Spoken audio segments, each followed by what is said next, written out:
Kasagsagan ng pandemya nang ikutin ni dating Candaba Mayor Danilo Bailon at kanyang asawa na si Apo Aniway Bailon ang iba't ibang komunidad dito sa Pampanga para mamahagi ng karneng manok at iba't iba pang relief goods. Dahil sa madalas na pagla-livestream sa social media, naging usap-usapan din sa ilang mga Kapampangan ang plano umano ng mag-asawa na kumandidato sa eleksyon 2022. At nito ngang ika-7 ng Oktubre, binigyang linaw ni dating Mayor Bailon ang usap-usapan matapos mag-file ng Certificate of Candidacy para sa pagkagobernador ng Pampanga. Tatakbong alkalde naman ng Candaba ang kanyang may bahay.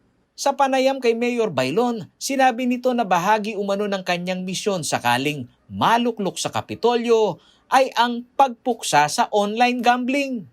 Ngayon, nalalagay sa peligro ang iba't ibang ang ating bansa dahil sa mga nausing online gambling. Of course, kaya natin yan kasi kung nakaka-apekto na katulad ng mga pinupuntahan namin barangay, problema ng mga barangay official, ang pagnanakaw, nasa ang bahay, nagpakamatay. Tingin mo karamihan nagbibigti dahil sa stress. No? Kayang kontrolin niya dahil kung makakasama sa ating probinsya, meron naman tayong sanggunian, panlalawigan para tayo gumawa ng batas at pa-approve sa kanila. Git pa ng tumatakbong gobernador kahit pa may permit to operate mula sa Philippine Amusement and Gaming Corporation o PAGCOR ang mga online gambling franchise na talamak. Hindi raw nangangahulugan na mabuti ang nagiging dulot nito sa komunidad. May permit sa PAGCOR.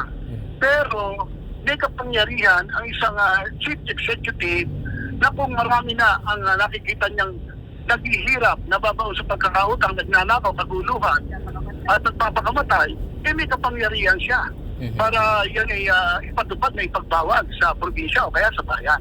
Bit-bit umano ang track record mula nang siya ay maupo bilang alkalde sa Candaba, sinabi ni Bailon na kahit anong sugal ay di umano'y napahinto niya. Sa bagong laban na kanyang pinasok, prinsipyo umano kasi ang magpapanalo sa kanya dahil higit sa serbisyo, siya'y may takot sa Diyos at hindi raw magnanakaw.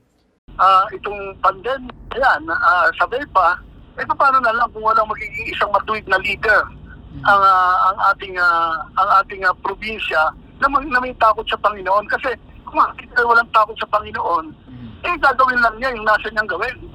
At hindi raw tulad ng iba, ang misyon daw ng mag-asawang Bailon sa politika ay gaya ng misyon sa paglilingkod sa Diyos na hindi binabawi mula sa kaban ng gobyerno ang mga ginagastos sa kampanya kung maluklok sa pwesto.